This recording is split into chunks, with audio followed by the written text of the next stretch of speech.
परम पूजनीय वक्ता श्री परम पूजनीय नौतम स्वामी, उपस्थित सर्वे पूजनीय संतो भाई जयेश भाई और मुकेश भाई, आटली विशाल संख्या में उपस्थित सौ हरिभक्त भाईओ बहनों ने माताओं,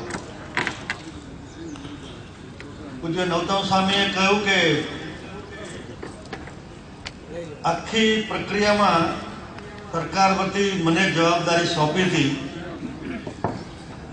अने ए समय में बजावी एनु एक ज कारण छे के हूँ धोलेरानो छुं अने ए पूज्य बापूना वंशज तरीके ए संस्कार અને સદબુદ્ધિના કારણે જ આ આખું કામ શક્ય બન્યું। હરિકૃષ્ણ મહારાજ મહોત્સવ નિમિત્તે અભૂતપૂર્વ કહી શકાય એ પ્રકારનો આખો માહોલ છેલ્લા 4-5 દિવસથી આખી દેશ અને દુનિયા જોઈ રહી છે।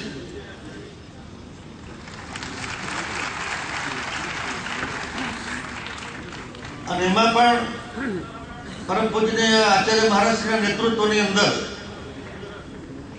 जे रीते संप्रदाय विकास थयो छे एक अभूतपूर्व विश्वनी नोंधनीय बाबत कही शकाय। आज मने मारा जीवननो अहींया हाजर रहेવાનો तो लाभो ने मोको मळ्यो छे, परंतु थोड़ो वहेलो आव्यो तो એટલે आचार्य महाराज श्री हरिकृष्ण भगवान ने आरती करता था, हूँ दर्शन करता तो एवो मौको मने मळ्यो छे। भगवान नो हार मने प्रसादी में मळ्यो छे। पूज्य महाराज श्री ने केटली ऊंची महेच्छा ने धर्म प्रत्येनी लागणी छे के वडताल गादीना 1400 संतो छे, अहींया 1000 थी वधारे संतोने हाजर राखवा माटेनो प्रयास, एमना प्रयासना कारणे केटલું सुंदर दृश्य અત્યારે આપણે જોઈ રહ્યા છીએ। આ સંપ્રદાય દ્વારા સમાજની ઉત્કૃષ્ટ રીતે સેવા થઈ રહી છે અને એમાં પણ 1 લાખ કે 1.25 લાખ જેટલા વિદ્યાર્થીઓને અલગ અલગ જગ્યાએ ગુરુકુળ દ્વારા માત્ર શિક્ષણ નહીં એની સાથેનું जीवन नु बाधु बनी रहे ए प्रकारना संस्कार साथेनु शिक्षण।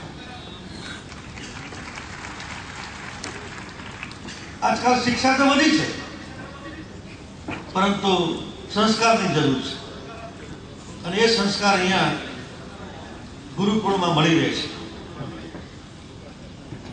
आप खूब सुंदर काम करी रह्या छो। हूँ घरनो ज माणस अने એટલા માટે જ મારે બધાને વિનંતી કરીને કહેવાય કે કન્યા કેળવણી, કુપોષણ, સફાઈ ઝુંબેશ અને સૌથી વધારે અગત્યનું વ્યસન મુક્તિ,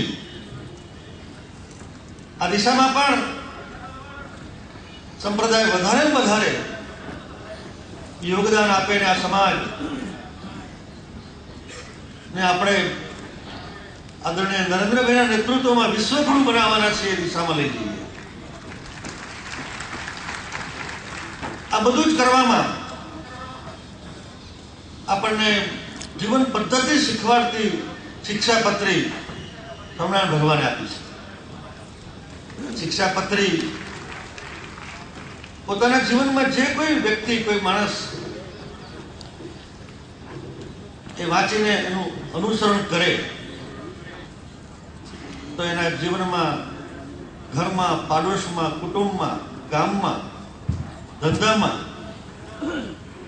केवी रीते व्यवहार करवो, केवी रीते जीवन जीवવું, क्या કેટલું શું બોલવું ન બોલવું, આ બધી બાબતોનું માર્ગદર્શન બધા ધર્મ ગ્રંથો આપણા માટે પૂજનીય છે। રામાયણ, મહાભારત, ગીતા એ જ કક્ષાનો ગ્રંથ કહી શકાય। એ જ કક્ષાનો ગ્રંથ એટલે આપણી શિક્ષાપત્રી છે।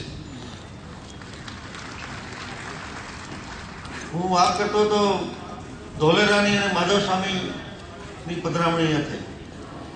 ભૂકંપમાં મંદિર અને એની આજુબાજુના મકાનો, મંદિરને તો ભગવાનની ત્યાંથી કંઈ થયું નહોતું, પણ આજુબાજુના મકાનો જ્યાં પૂજા બાપુ રહેતા હતા ને એ જર્જરિત હતું ને ભૂકંપમાં અમારો ચોરો કે જ્યાં ભગવાન પોતે પધાર્યા હતા એને અસર થઈ ગઈ.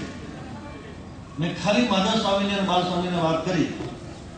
એમણે તરત જ કહ્યું કે જે બી ખર્ચ થાય એ મંદિર આપશે, તમે તાત્કાલિક ધોરણે કરો. મને વાત કહેતા આનંદ છે. પૂજ્ય માધવ સ્વામીની પધરામણી અહીંયા આપણી વચ્ચે થઈ અને અત્યારે તમે જુઓ તો એ છેલ્લા 10 વર્ષની અંદર પૂજ્ય મહારાજને વાત કરતો હતો કે આપની પધરામણી, ધોલેરાનું મહત્વ, ધોલેરા મંદિરનું જે જાહો જલાલી થયું છે, ભગવાને આશીર્વાદ અમારા પર એટલા આપ્યા છે કે માત્ર મંદિર નહીં, આખો વિસ્તાર આજે જાહો જલાલી તરફ આગળ વધી રહ્યો છે.